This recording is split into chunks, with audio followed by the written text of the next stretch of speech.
Good evening, everybody. Hello, hello. Welcome to a special Wednesday episode of Critique Corner with me, Daniel Parker. And me, DB Fastbinder.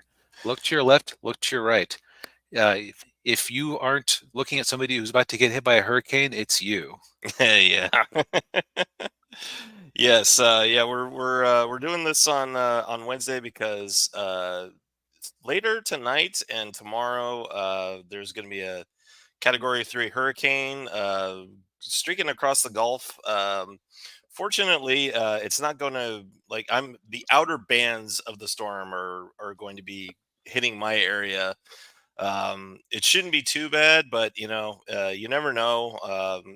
It didn't want a chance that I could lose power at tomorrow. Hopefully, My fingers crossed. fingers crossed, knock on wood, that doesn't happen. But there's always that risk, so we decided to do this a day early. So Yep. And that worked out for my schedule too. Also, you might notice I don't have my webcam on this week. I've basically concluded that when I replaced my broken old webcam, I kind of jumped on the first thing that looked relatively the same price range, and I should have done some research. So, mm, with the lighting in my apartment, this thing is just not viable. So I'm going to be looking into it. Might not be able to get it fixed for next week, but hopefully for the week after. yeah, yeah. Well, Uh, yeah. We'll miss seeing your smiling happy face. yep. But on the other hand, you get to see a Simpsons moment, so it's Yeah. that's just as good as human interaction. Indeed, yes. Well, if you are returning, welcome back. If you're new, what we usually do is we'll do a mixture of reviews. We've got a quite a stacked show this week. Yeah. Quite a few stuff things that we're going to be talking about. Some old, some new movies, TV shows. Yep. Just a variety of things that we thought looked interesting. What's funny is that we said, "Oh well, we don't have enough time this weekend to do two movies. Let's do a couple of TV shows." And then the combined length of the TV show episodes was more than many movies. Yes. Yeah, yeah. Uh, Speaking of the movies, but as is our tradition, let's talk a little bit about interesting things from the weekend box office that Yes. was.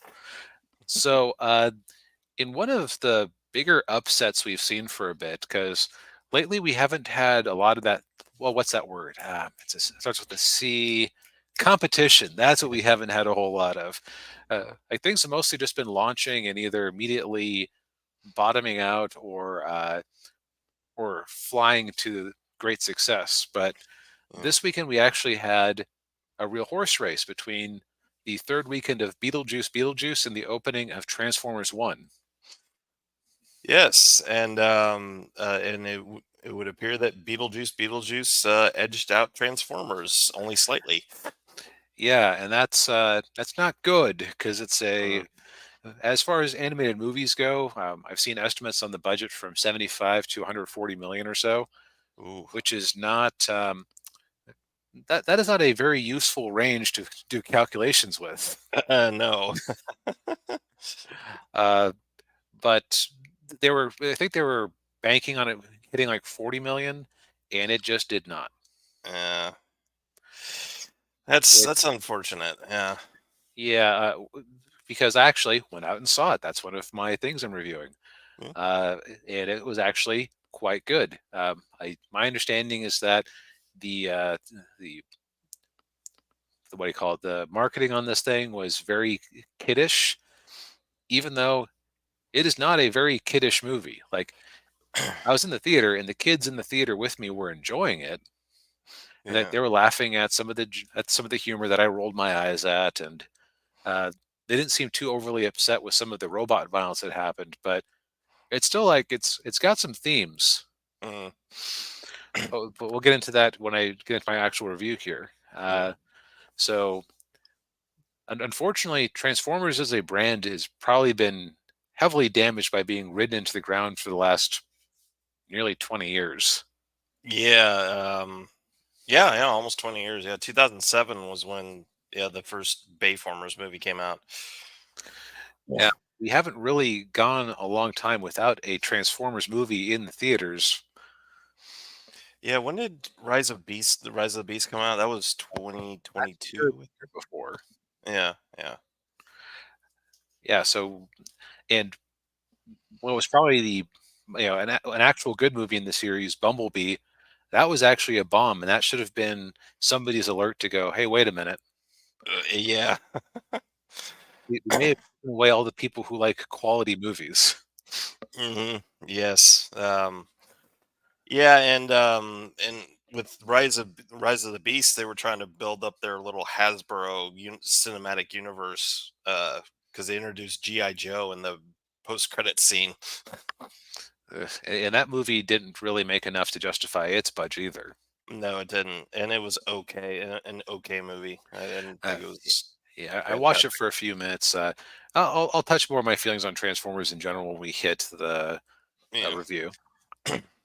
Going down the list here, Speak No Evil. God, oh God, that one. yeah, This. yeah, yeah, Okay, yeah. Number two weekend dropped 50%. That's a good hold for a inexpensive horror movie, s- yeah.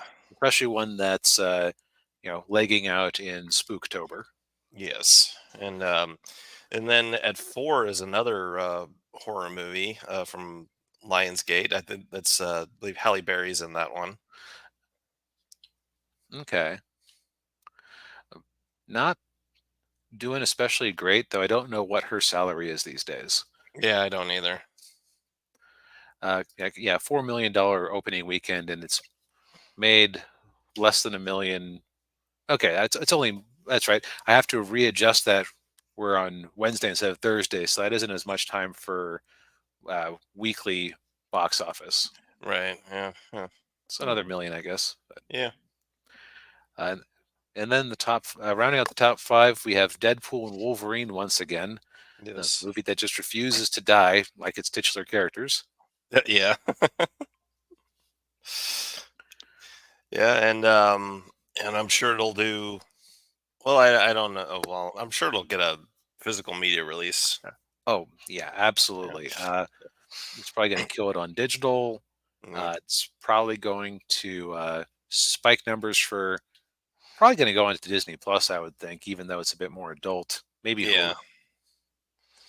Although Disney is probably going to want those numbers for Disney Plus, so they'll Hmm. probably just have like a warning or an age check or something. Yeah. I think the way Disney Plus is, you have to put in a pin to get the 18 and over. Gotcha. Okay, that makes sense. Uh, Number six, we got The Substance, which I watched a review of. It's basically about ageism in Hollywood for starlets, is my understanding. Yeah, yeah. Film Threat gave this movie glowing reviews. So apparently, Demi Moore gives a very almost like Oscar-worthy performance. Yep.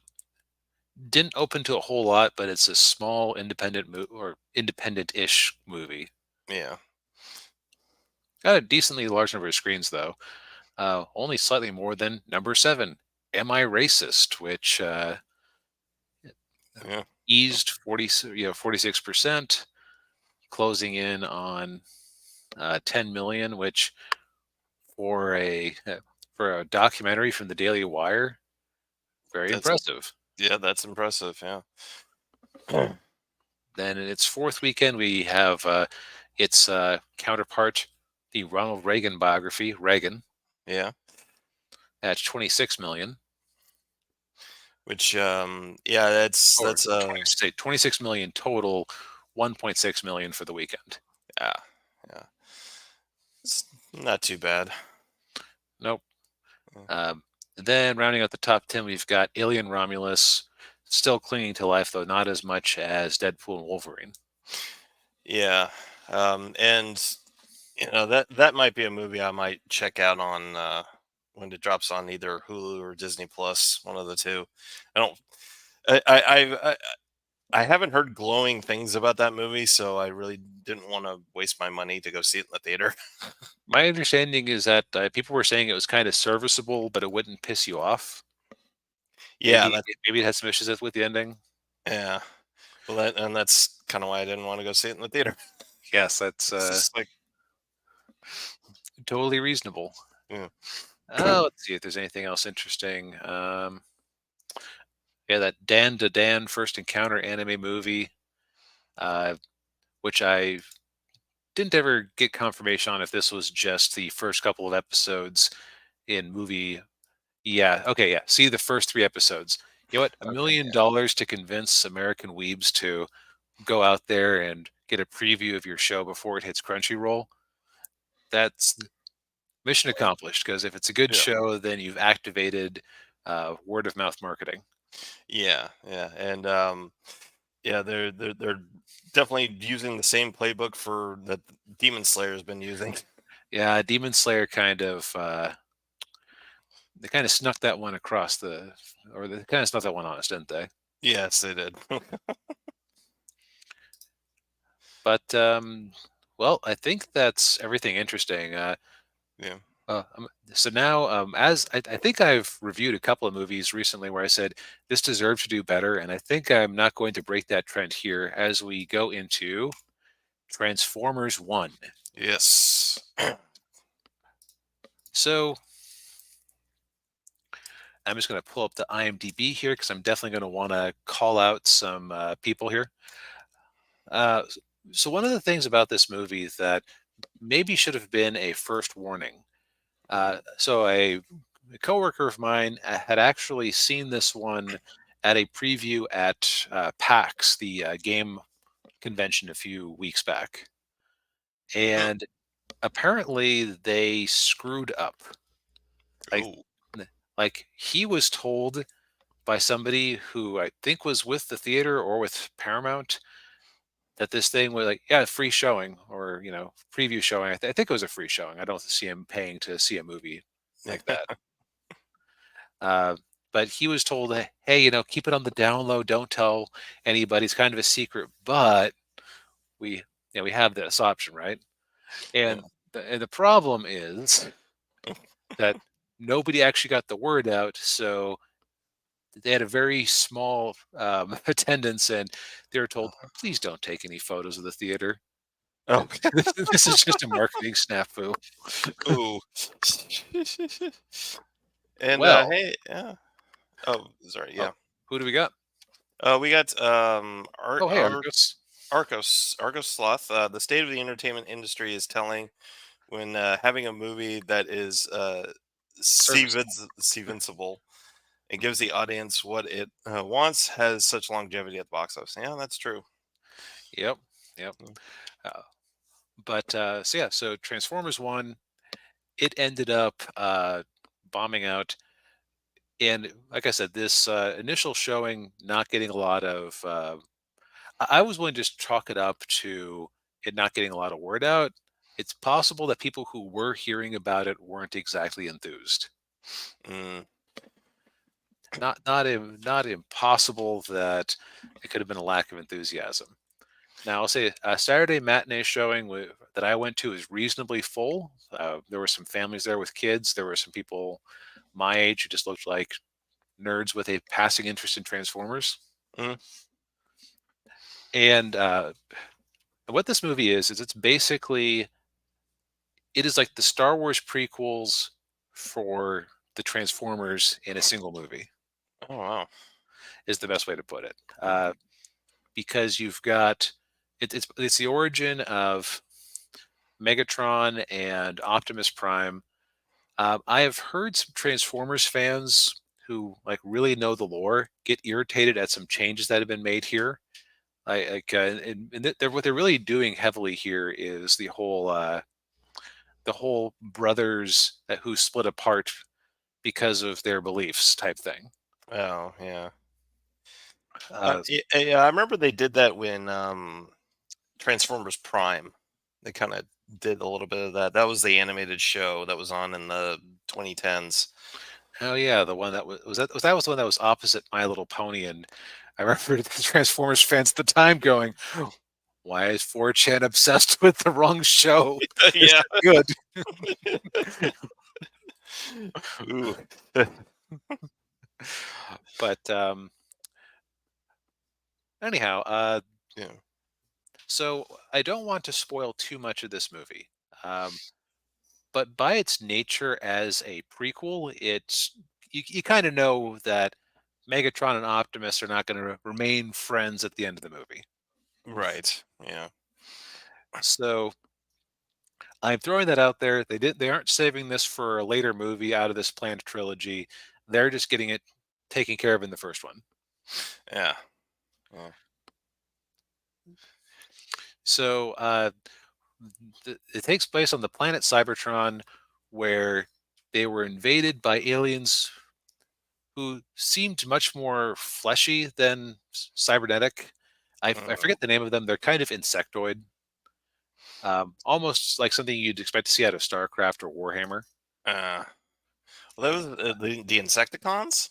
No, it's Oh, they had a very strange name. yeah. I had never heard of it before, so we're just going to call them the Bug Aliens. Yeah. The Bug Aliens had fought the Cybertronians. The seven leaders of Cybertron sacrificed themselves nobly to end the threat, and the Autobot matrix of leadership has been missing since, which means that Cybertron no longer produces great amounts of energon. So you have a class of Transformers who have to go about mining energon all day to feed the society. Mm. Two of these miners are Orion Pax, who will eventually become Optimus Prime, Mm. and D16, who eventually becomes Megatron. I'm just going to refer to them as their final names. Okay. Uh, so Chris Hemsworth plays Orion Pax. Brian Tyree Henry plays D16. Now, of course, Chris Hemsworth needs no introduction. Yeah. Thor, a bunch of other movies lately. Brian Tyree Henry. The most notable thing I've seen him in was he was one of the twins in Bullet Train. He was the one who was always going on about Thomas the Tank Engine. Oh, that guy. Yeah. Okay. He was in the Godzilla X Kong. Oh, you're right. I forgot about that because I Yeah. forgot about all the parts of that movie that didn't involve a giant monkey making friends with other giant monkeys. Yeah. But they both do a pretty good job. I think that Chris Hemsworth is a bit recognizable. Hmm. Brian Tyree Henry, wow, Yeah. perfect. Uh, Because the animation style of this movie, it's good, but I would say the character models are a bit limited. Like, we clown on Disney for putting 200 million into every animated movie, but there's kind of a reason where if you want like really detailed character models, you spend that kind of money. yeah. Yeah. Uh, so like the character models are a bit limited. Like this is still above what you'd probably no, this is above what you'd get for a normally budgeted TV show, but it's not like it looks good, but it's not astounding. Right. So a lot of the characterization comes from a mix of subtle face animations because they don't have their masks on. Like Optimus doesn't have his mask on for the opening part of the movie. Right. Yeah. Uh, but the voice actors do a lot of work bringing them to life. Okay. So the dynamic you have between these two is that Optimus Prime is. I did not like the first part of this movie, I will admit, because I kept thinking of Optimus Prime as being like Autobot Star Lord. Oh. Not That- quite as jokey, not quite as obnoxious, but in the same ballpark because he was always just very much like he was the carefree spirit who was trying to uncover the mysteries of where the matrix of leadership went. yeah. Meanwhile, you have Megatron. He's the he's the steady, dependable one. He's the one who just wants to do their job, stick to protocol, and do their best to keep everybody with their keep everybody with the energon they need to live. Yeah. So they're down working in the mines. You have some incidents that show their personalities because Optimus is always the one to go try to help others. Hmm. Um, Even if he's ordered specifically not to, he's going to do his best to try and rescue everyone. Um, Now, and he's also going to swing for the fences, try to show everybody what minors can do. Because you end up with like a stratified society where you have the transformers who, well, can't transform, like the minors, and then you have the upper class who can. Uh, And so the two of them enter a race that is really restricted to the ones who can transform, and they have no right like accomplishing anything since they can't turn into a car or an airplane. right. But they manage to do well enough that they get the attention of, let's see here, forget the guy's name, but apparently he's a recurring character in Transformers lore. Alpha Trion. No, Okay. it's the one voiced by John Hamm. Oh, No. Sentinel Prime. There we go. Oh, Sentinel Prime. Okay, yeah, yeah. So Sentinel Prime takes a shining to them, and one thing leads to another.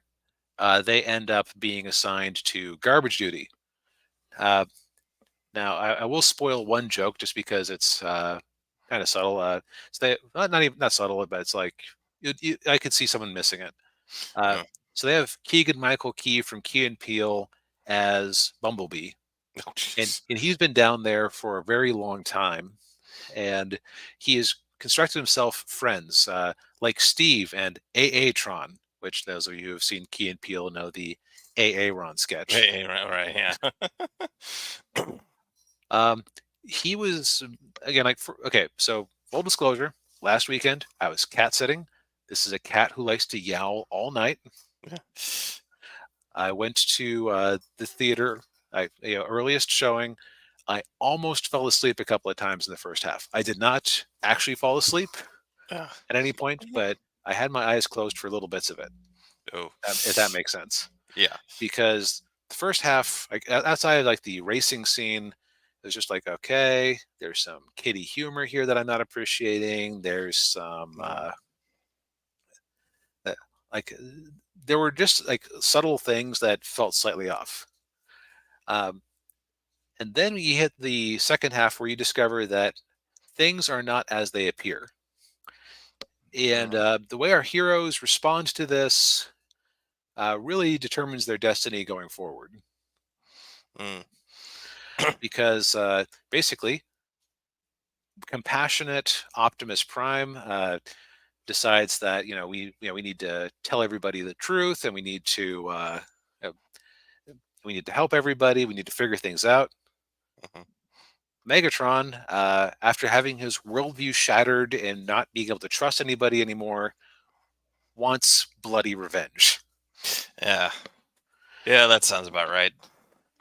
And the thing about it, like with the performance and the facial expressions, you could basically watch the man slowly go insane and turn into a violent maniac. Mm, And like, it made sense his fall like that. So that was basically like, I would call this like a 7 or an 8 out of 10. I would call like the back half a 10 out of 10. okay. Hmm.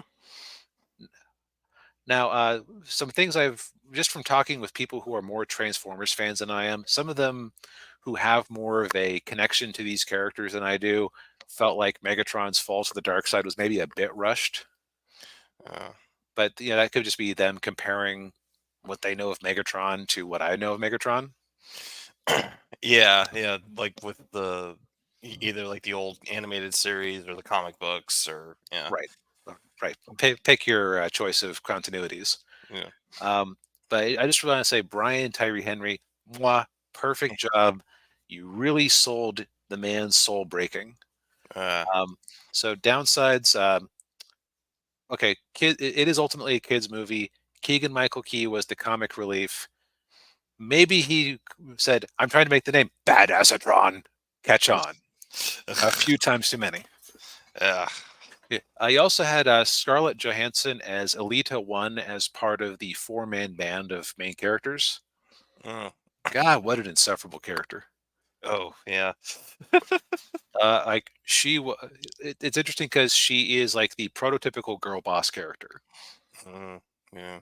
Like, but they use it to an interesting effect. Like, because she's basically their rude, abrasive boss. She ends up getting reassigned because of something they did. even though it wasn't like really their fault. So she has a reason to be angry when she runs into them again. Uh, Um, and she's just very good at everything. And one of the better scenes of the movie with Optimus Prime is when he's feeling down because Megatron has split and it looks like everything is lost. She basically tells him, "Look, I'm better than you, but you try, you care." So it's like just emphasizing that she might be more skilled than him in some ways, yeah, uh, but he actually he has that leadership quality. He's willing to put himself out there. He's the one who can break protocol. Like none of them would have been there if they weren't for him. mm, And you see this dynamic sometimes where you have the uh, the quote unquote girl boss character who is better than that, better than the main character on a technical level, but the hero just has that special quality that makes things work. I yeah, think it was well handled here. Like I think they were trying to make that happen in the Mario movie, but they kind of fumbled the ball in that one yeah, yeah. because like they never really had a reason that Peach couldn't have just been the one to save the day by herself. Right. Yeah. But so would I recommend this movie? Yes, I would say the littlest of kids shouldn't see it because it is fairly violent. Transformers are ripped apart. There's some big fights, and I could see some kids getting upset by Megatron's fall to the dark side because there's a lot of shouting and recrimination and things. Um, so I'd say like 8 up probably. Okay. But if you're an adult, like if you think the first half is kind of slow, like I did, don't worry, it picks up.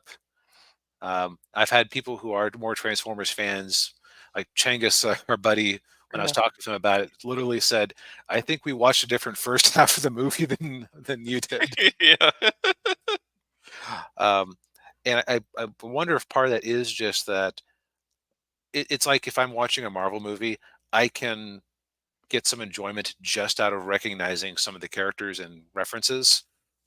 Mm. Where like you know what, there are some characters who are name dropped, and I was going to mention an example of one, but it has left my mind. Oh. Yeah.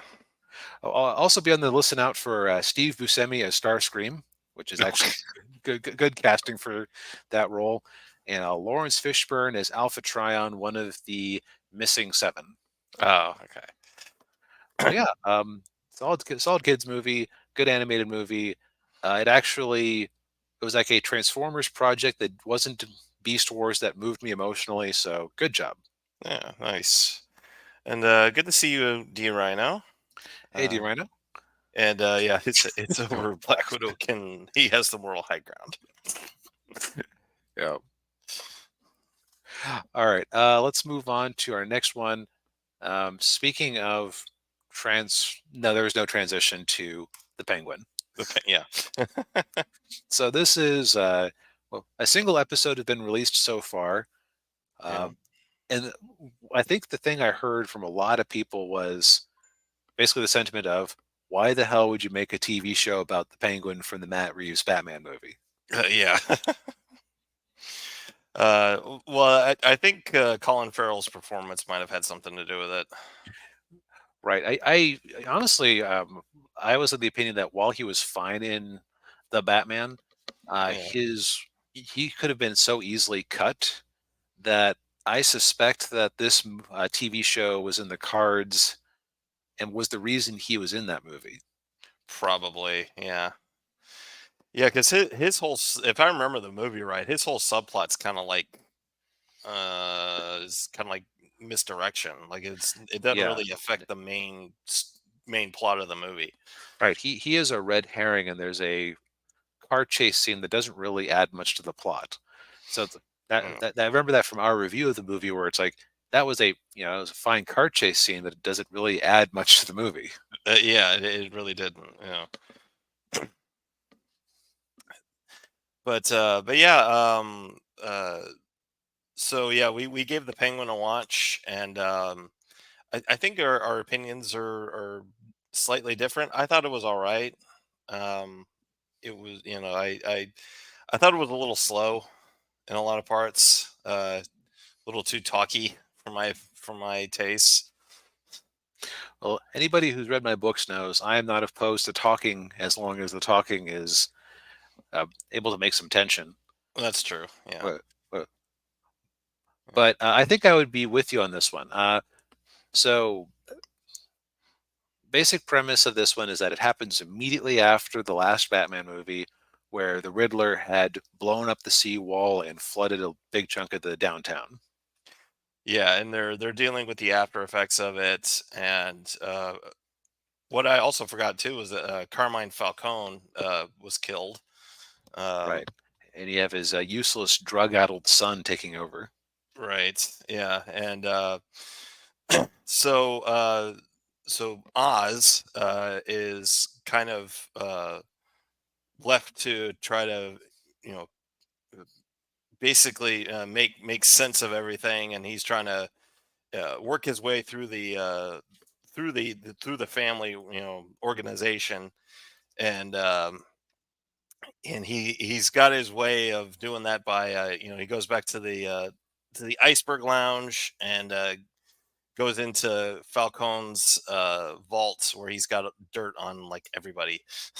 Right. It's like, well, old man's out of business, so time to swoop in and get some dirt. Yes. And then the useless layabout son shows up. Yeah, and they have a little talk, and the layabout son basically mocks Oz, and Oz doesn't like it, and he just shoots him. Yep. And he's like, ah, crap, what did I do? Yeah. Because so I think that I can agree with you that it's a little bit slow, and I think your enjoyment of this is how much weight do you give to Colin Farrell's performance as the Penguin? Yeah. Um, and I don't mind his performance. I mean, it's definitely a different take on the character, because I mean, I know in a lot of the other adaptations, he does come across as being kind of goofy. Um, whether it's uh, the Tim Burton one with Danny DeVito playing him, Right. yeah, or even or the Batman the animated series version, which borrowed from Batman Returns. Yeah, right. Uh, I mean, the Penguin in most, I think what this version is very different about is that most versions of the Penguin have some sort of like effeteness to him. Because in a lot of versions, he is like a man of some means who has been humbled and forced to try to rebuild the family fortune with crime. Right. Yeah. And I know in some continuities, they were actually the Cobblepots were rivals of the Waynes, and the Waynes were like Hmm. responsible for the downfall of their family. Okay, I don't think I've seen a version that did that, but that tracks. That gives the Yeah. Penguin some reason to hate Bruce Wayne. Yeah. Yeah. Although I think in this version it didn't seem that way, because No, they kind of show him as coming from like very much a middle class uh, or, family. or even like lower middle class, just based on the quality of the house. Right, yeah, and of course there's a bit of an age gap between. Well, I don't know. Maybe he had to run in with Thomas Wayne, because the Thomas and Martha Wayne in this continuity were not good people. If you saw the No, Batman, no. As, yeah, as I recall, I think they were like okay people, but they were just like very negligent. yeah, yeah, Is the best way to put it. But so th- this penguin is also apparently very reminiscent of the Gotham TV show they used to run on Fox. Never mhm, saw it, never cared to see it. I so I've heard some yeah, people criticize this show for being too similar. So yeah, yeah. your mileage may vary, but what I thought made this version of the penguin very interesting is that, and I'm gonna, you know what, we're not monetized anyway. Such a Weasley little shit. Yeah. Like he is a compulsive liar, but he's actually good at uh, weaving his lies into the conversation to manipulate people. Oh yeah, yeah, yeah. He does that with everybody. Yeah. Yeah. Like when he was talking with the Falcone son that he kills, he uh, he basically the Falcone says, "Here's the thing, Penguin. We knew you were skimming off the top, but you were smart about it. You didn't do it enough that we'd care." Yeah. Like, and that's the Penguin in general. Is just he's very much like he flies under the radar. He's that guy who people just he can get things done. You don't necessarily care how he gets them done. You don't like him, you don't respect him, but again, things get done. Yeah. Um, and he's kind of easy to overlook because fat, ugly guy with a deformity on his foot that makes him look like he's waddling when he walks around. So it's just Yeah. he's the type of guy who's easy to overlook. Um, but he also, as we saw, with him spontaneously killing the layabout son, uh, prone to bursts of intense anger. Yes. And so this whole series is him dealing with the fallout the of that rash choice because he has to figure out how to not get caught having done it. He has to figure out what he wants to do uh, in the current mob dynamics of Gotham. Uh, he's told that they're shutting down his drops operation, which drops is an eye drop based drug that they had in the movie. Yeah. And so, yeah, he doesn't take well to that. So he's trying to stir shit up. Right. Yeah. And Arcus mentions the daughter, Falcone's daughter, who I can't, what was her name? Sophia. Yeah, Sophia sounds right. So yeah, Sophia, and she was recently released from Arkham, and and you could tell, like, when you're watching the scenes with him and her, like they're like she's not all there. Not all there. And she also is aware that he is a lying sack of crap. Yeah. So it's basically the Penguin has lobbed a grenade into the Gotham underworld, and now he just has to figure out how to not get blown up by it. Right. Yeah. And one of the other aspects we forgot to mention was the kid that he basically uh, kidnaps and Yes, forces to work for him. right. Because Yeah, yeah, yeah. Early on, a gang of local youths, as Uncle yes, Vinny would say, are trying to steal his hubcaps, and he ends up chasing down one of them and presses him into duty, helping him deal with the body. right, yeah, for whatever reason, he kind of uh, takes mercy on him and just like, all right, I want you to do stuff for me. Basically, makes him run errands and you know, Yeah, yeah, A- and so there's a couple ways you could interpret it. The way I took it was that so Penguin was talking about how the way he gets by is he makes himself seem small around big people so that they overlook him. And I almost felt like when he was dealing with the kid made him feel big because he kind of had the kid at his mercy. yeah, But at the same time, he was also like coming up from nothing, so he might have actually had a moment of human sympathy and uh, decided to spare the kid. yeah, and it could very well be a mixture of both. Yeah, because I think the strength of this is that the Colin Farrell's Penguin is just amusing to watch, not amusing, captivating to watch on its own. Yeah. Yeah, because the entire time you're trying to figure out, like, well, what's his goal here? What's he, does he, like the scene in, like when he goes to the prison to visit Sal Maroni, who's played by Clancy Brown. It was like, well, does he really want to work with him, or is he just screwing with him? Uh, right? Is he just trying to take some heat off of him by starting a mob war? Yeah, So it's just very. He keeps you guessing. You don't know everything about him. It's a well done performance with a lot of minute facial expression work. He sells the character, and it's you know, he's worth all the pancake makeup and fat suits and everything else they have to put on him Yeah, yeah. to make a handsome Irish man look like an Italian gangster. Yeah. But so I think I'm going to continue watching this. Apparently, we lucked into it being shown early last week. It's going to be a Sunday show going forward. Oh, okay. I think that apparently they put it out early to coincide with Batman Day. Oh, okay. Oh, that makes sense. Yeah. And yeah, Arco says partly mercy, part how he wanted to be remembered. That's right. He told the story about the old mobster who everybody admired and threw a parade for.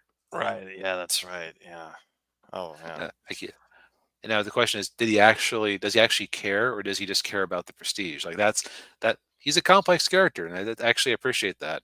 Yeah. Um, Yeah. now the other complaint I've seen people level at this is that it's like a Walmart version of The Sopranos.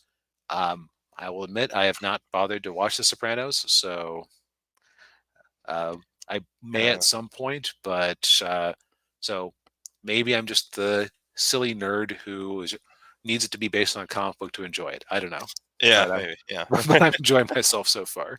Yeah, yeah, I mean, I might watch the next episode just out of curiosity. Yeah.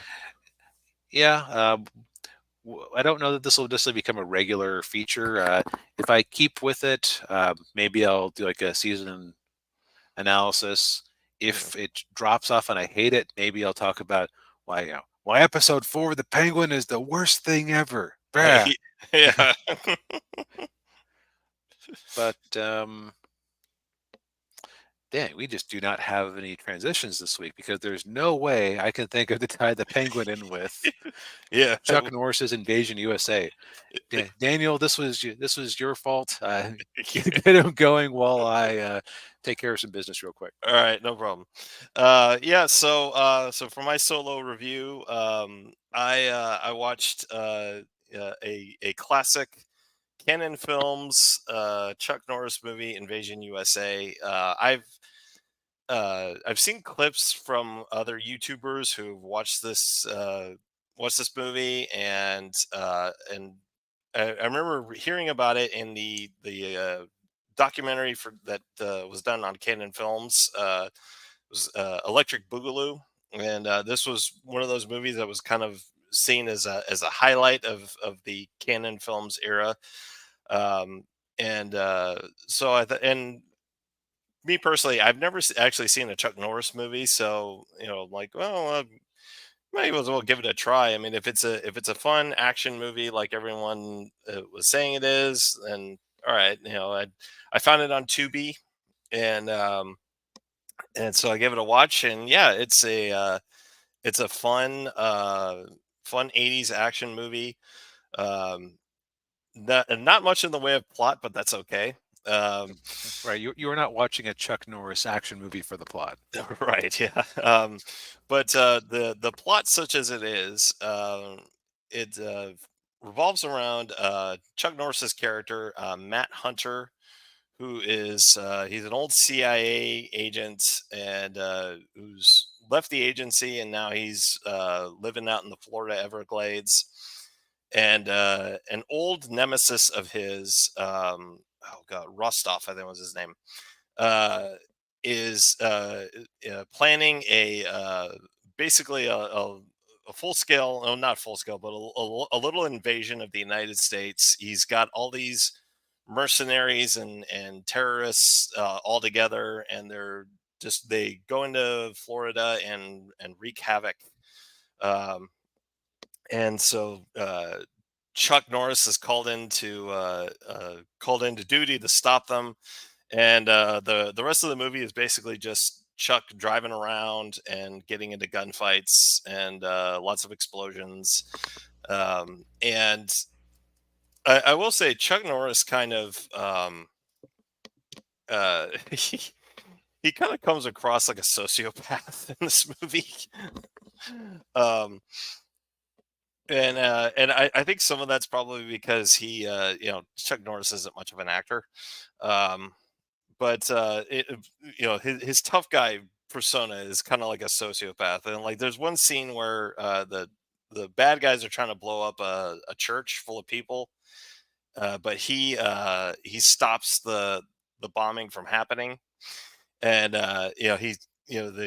he's standing on the roof over them, and he said, "Oh, it didn't work, did it?" And he throws the bomb down to him, and he's got the two wires. Now it will. um, and so, but yeah, I mean, it's a it's just wall to wall action, and I really don't have much more to say about it beyond just it's a fun '80s action movie. If that's your thing, you'll get a lot of enjoyment out of it.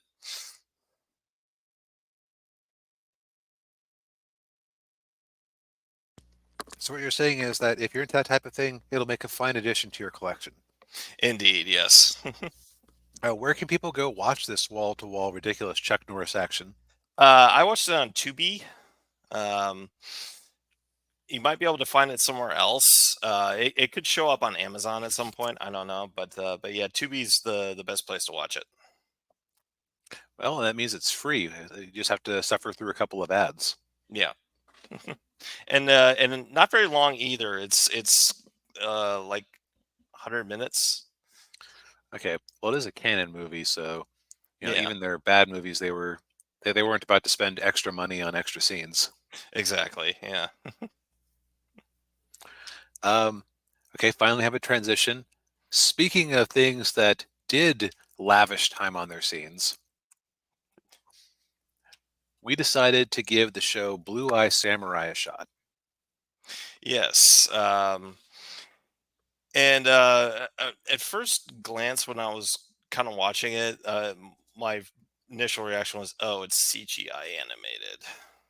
Yes. So, excuse me. Sorry. Yeah.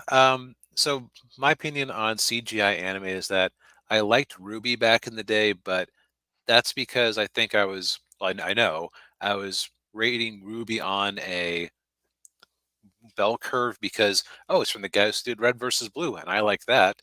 And also, wow, there really aren't a lot of web original CGI cartoons. So even if there are some questionable moments in the animation, it's forgivable because it's an indie production. Yeah. Uh, we've come a long way, baby. This is actually pretty good looking. Yeah, it is. Yeah. What I'll say, since we're kind of talking about production right now, rather than plot, um, what I thought was interesting was that so I was like trying to be eagle-eyed, like, okay, they had to screw up this animation at some point, and I kept going, aha, something winked out of existence. Yeah. And I would rewind and go, oh, wait, no, that was just a snowflake passing in front of a character, and so a piece of their clothing seemed to disappear. That, or it's like one scene, it's the main character, the blue eye samurai turns her head, and like, aha, there was some weird movement in the background. Oh wait, no, that was just the scarf that's tied over here moving from being visible to being blocked by her neck, like a normal thing. So it's Yeah. so I kept trying to actually find issues with the animation just because I have kind of a bias against it. So I'm Yeah. forced to conclude that it's good, even if I would be happier if it was in 2D. Yeah. Same here. uh, Now, as far as the actual show itself goes, it has a pretty neat premise. And so I don't actually believe that this was part of the production process, but I find it hilarious that it does technically check off some boxes from what people would call and you can't see me right now, a DEI checklist. Yeah. Because female, kind of androgynous main character, Mm. uh, who eh, who is Uh, non-white. The yeah. series hates white people because it takes place at a time in the Tokugawa shogunate where they have cut off all contact with the outside world, and no Europeans are allowed in Japan. Right. Yeah. There's a major subplot about a young woman in an arranged marriage trying to break away from that. Hmm. Um, and there are multiple people with multiple disabilities here. Yeah. So Yeah. on, if you just look at it on a spreadsheet, it looks like it's a checklist box. That, or excuse me, it's checking a bunch of boxes, right? Right. Yeah. Yeah. But the trick is, and you can't see me leaning into the camera right now, but the trick is just make it good. Yeah. Because the decisions all feel organic. Mm. Um, so just quickly run through some of the decisions. Well, why is there a blind guy? Well, because the titular Blue Eye Samurai, because of her blue eyes, is clearly half European. And so people who hate outsiders wouldn't accept her. So having a blind blacksmith be her master makes sense about why he would accept her in the first place.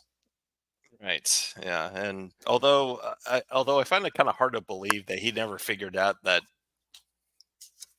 he was actually a she. That's right. He thought he was a, or he thought the samurai was a young boy.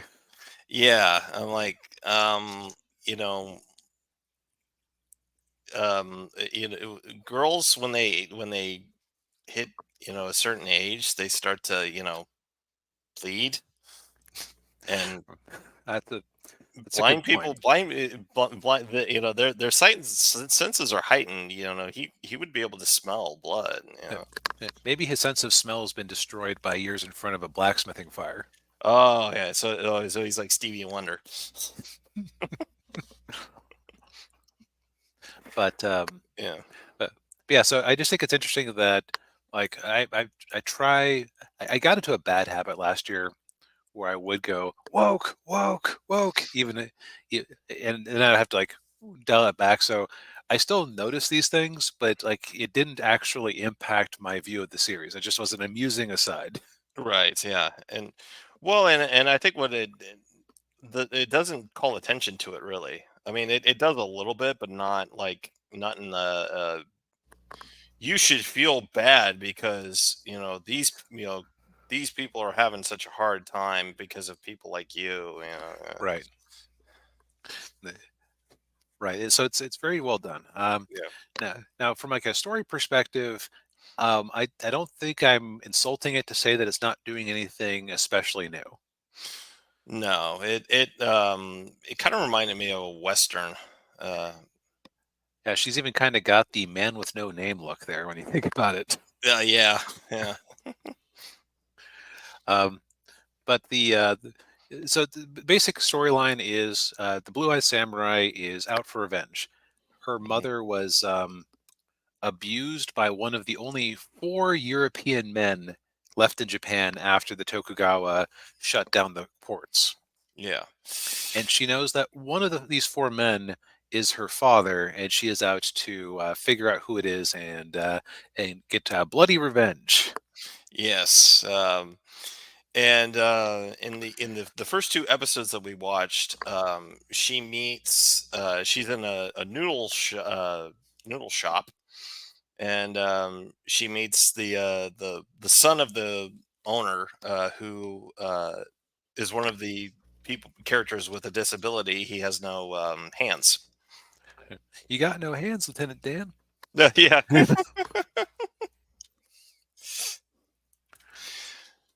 And then so then the Ringo, I think was his name, right?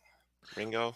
Yeah, yeah, Yeah, Ringo. Ringo. Uh, And Ringo really, yeah. Masioka. Why do I know the name Masioka? Who Oh, else that's has he? Hero from Hiro Nakamura from Heroes.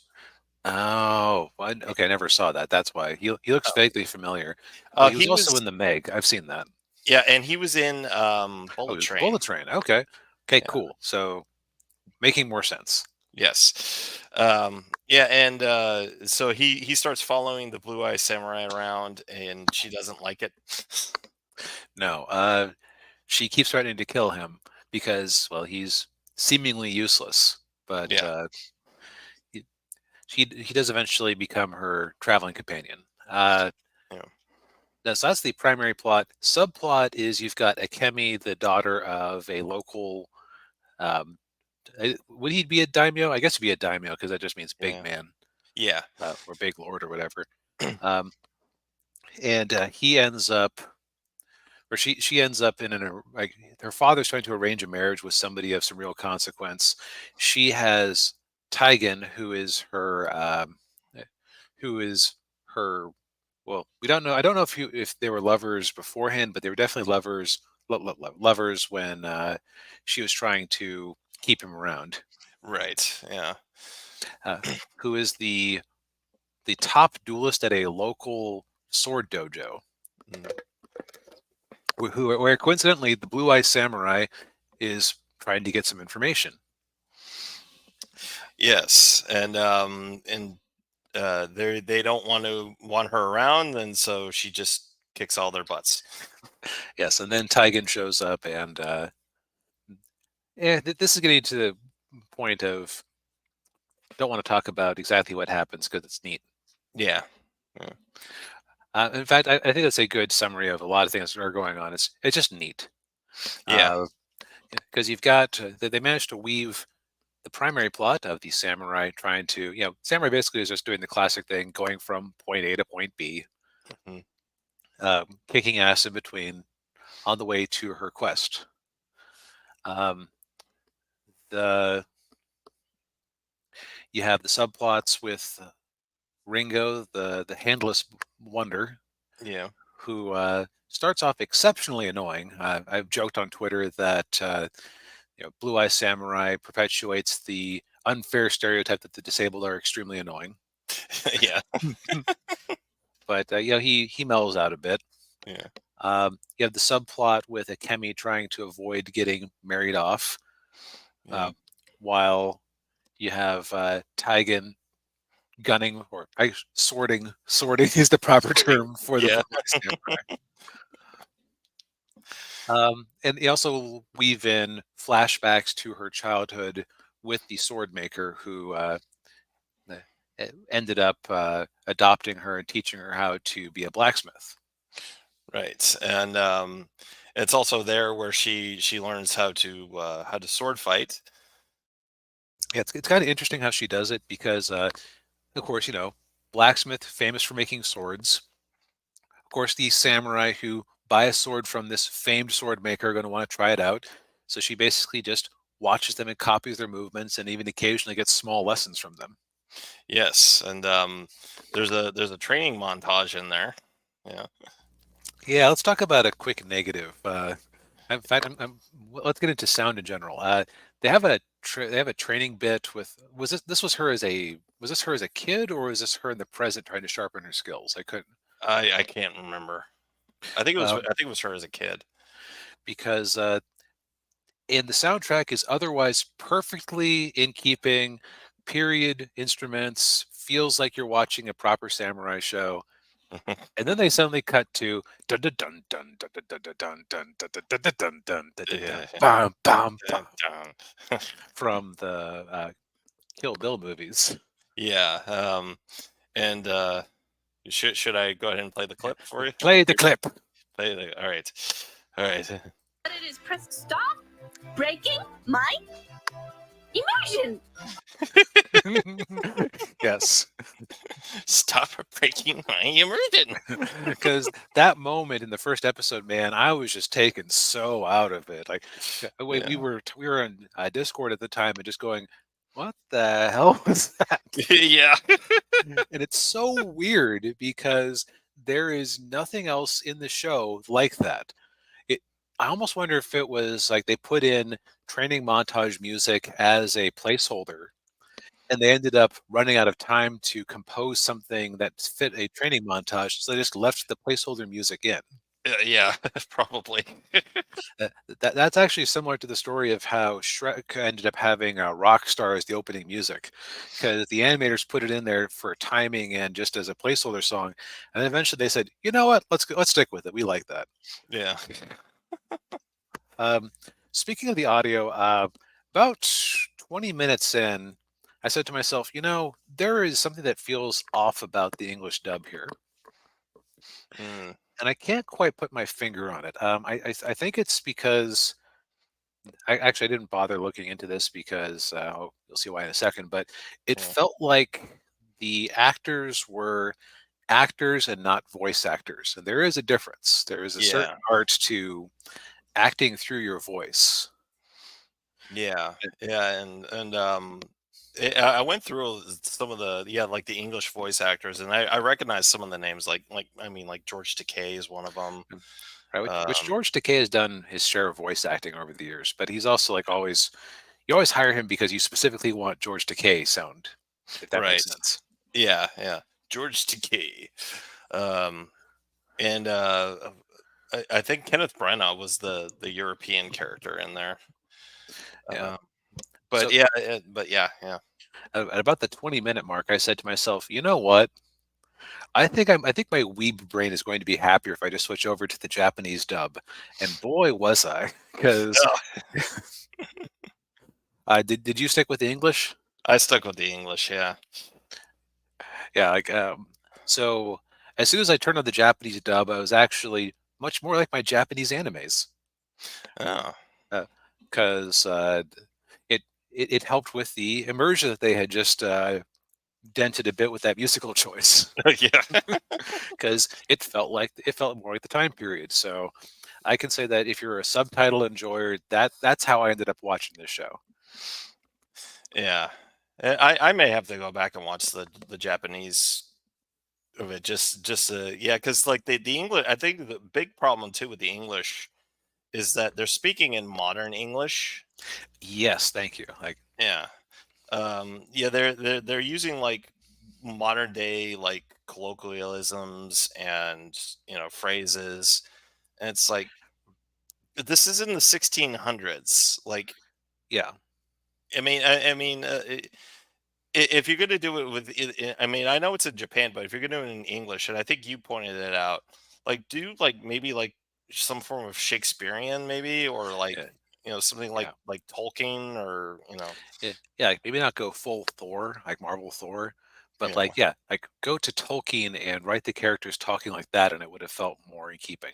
yeah, yeah, Yeah, as soon as I switched over to the Japanese with subtitles, I was like, okay, I'm suddenly my immersion. yeah, yeah. So that would actually be a if you're somebody like me who enjoys watching subtitled anime at times, uh, if you find yourself not enjoying this show, that would actually be a recommendation on my part because it suddenly feels much more like the period piece it's trying to be. Yeah. So, as of 2 episodes in, um, this is actually like a good example of a Netflix original. Like I often make fun of them, but dang it, if I hadn't been busy the last couple of nights, Yeah.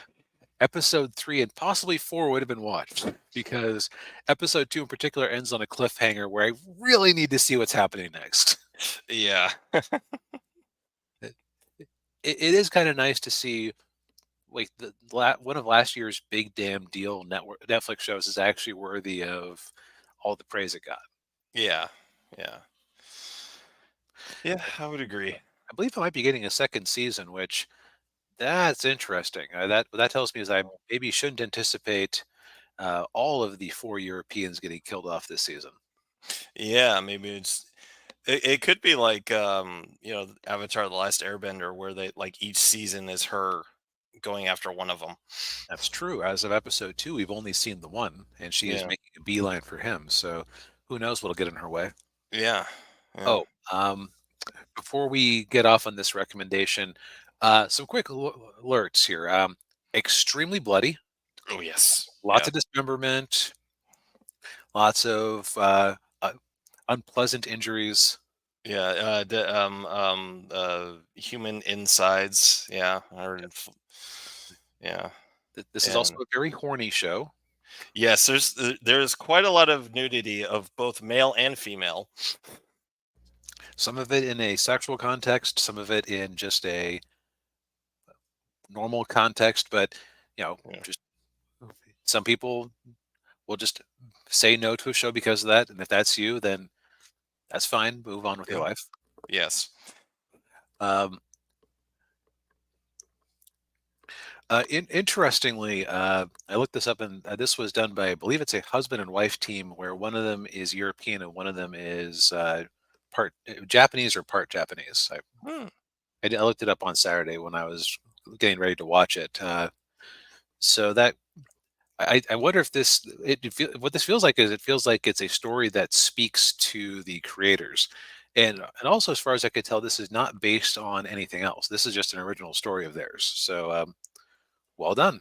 Yeah, You've indeed. successfully navigated the Netflix system and actually managed to make something good. Yes. That's not easy to do. Yep. And continuing our little love in here, this was Mhm. a movie that we had intended to watch a few weeks back, and we rushed out to watch before it left Netflix. Yes. Uncle Buck, one of our beloved childhood movies. Yes. Yeah. And if my memory is correct, this was one of the first movies I saw in the theater. Um, I think it came out in '89. Um, That sounds, yeah, I think so. yeah. So Uncle this Buck, was the one of the first movie. movies I saw in the theater, and I kind of vaguely remember going to see it with my mom and my brother. Boy, there must have been all sorts of humor in this movie that just sailed over your head. Oh yes. Yeah. So a few weeks back, we reviewed a different John Candy movie. What was that one called again? Summer Rental. Summer Rental. Thank you. I kept wanting to say Vacation, but I know that that is right, but also wrong. Yeah. Yeah. Yeah. John Candy's in Vacation, but he's not the main character. Indeed. Yeah. So what I will say about this one, just right off the bat, is this is so much the better movie. Oh yeah. Yeah. And I'm kind of glad that we watched Summer Rental before this one because it just made this one all the sweeter. Yeah. Um, and will say too. Summer Rental was in '85. This was '89, and you kind of saw how much weight John Candy put on in that 4 year period. Yeah, he was kind of huge by that point. Yeah, I mean, he was a big guy in Summer Rental, but not as big as he was in this movie. But yeah, I mean, and this is of course a John Hughes movie, and whenever John Candy and John Hughes would collaborate, it was always magic. Whether it was this movie, Planes, Trains, and Automobiles, the Great Outdoors. They just they got each other. Right. And John Candy, as a comedic actor and even dramatic actor, had certain strengths, and this movie is Mm. custom built to take advantage of them. Oh yeah, yeah. You could tell that Hughes wrote this movie specifically for John Candy. Actually, would it surprise you to know uh, that Danny DeVito, of all people, was the first choice? oh really? Uh, Huh. or at least he was in contention at one point, according to what I looked up about this. He would not have worked. No, nowhere near as well. Because here's the thing: like Danny DeVito as an actor, he also, well, actually, it's kind of, so we talked about the Penguin earlier, and while his Yeah, Penguin was a very different Penguin, there's a reason that Danny DeVito was cast as the Penguin. He's yeah, a he's a little guy who has this he has a certain charisma about him, but he feels like a sneaky little shit. I'll just, yes, I was just deciding, do I want to hurt us in the algorithm? Wait, no, we aren't monetized anyway. Moving yeah, on. yeah. But, Well, yeah, and especially his character in Twins. right. Yeah, Twins is a recent example. Like, I can't think of any movie I've seen with Danny DeVito where he actually comes off as wholesome, except for like, okay, fine, I guess I have to be wholesome. Yeah, yeah, Where John Candy had this energy where even when he was angry, he had this, well, uncle energy. He had this fatherly energy. He had this I felt like a big teddy bear that just would occasionally explode. It's yeah, like where, like, with Danny DeVito in this role, you would have kept thinking, when is he gonna like touch the kids or something? yeah, Like with this, I was like, okay, he's got his rough spots, but I can see why somebody would even sort of think about trusting him with the kids. Mhm. Yeah, and uh, yeah, and I guess we should get to the plot of the movie. Right. Yeah, so we meet at the beginning of the movie. We meet the Russell family, who are living in suburban Chicago. They've just moved from Indianapolis, much to the teenage daughter's chagrin, Tia, and yeah, she is a bitch in this movie. At the beginning of the movie, In our chats together, I distinctly used the C word to describe her because she is awful. yeah, she is, yeah, and then we also meet Miles, who's played by pre Home Alone Macaulay Culkin. And then Maisie's the younger daughter, and they kind of have this weird, the typical sibling dynamic, and then we meet the parents, and of course there's a lot of tension between the teenage daughter and the mom, because I guess it's the mom's job, is why they moved to Chicago. Right. The Mm. daughter's resentful that she had to leave all of her friends behind, that she's often left to watch the kids while the mom works. And Yeah. Yeah. then the mom's dad has a stroke. Was it no, heart attack? Heart Heart attack. attack, yeah. Yeah, and then we meet Buck Russell, and that's John Candy, and he's probably one of the laziest guys ever. Uh, he's a complete degenerate. Uh, Yeah, yeah, well, actually, okay, not a complete degenerate because there's no indication that he's like a poon hound or anything like that anymore. At no, least not anymore. Maybe he did say at one point that he used to be, but maybe he kind of ate himself out of that. yeah, yeah. But well, I mean, he does have a steady girlfriend, That's even true. though they have a very their relationship's very contentious, but Right. Because yeah, the guy basically doesn't work. He gets by on gambling. yeah. And after the mom, the Mrs. Russell, her father has a heart attack, and this is like in the middle of the night, like 2 o'clock in the morning, and they're trying to figure out, like, who can watch the kids while they're away, and they're going through all of these people, and of course the last person they think of is Buck. Right.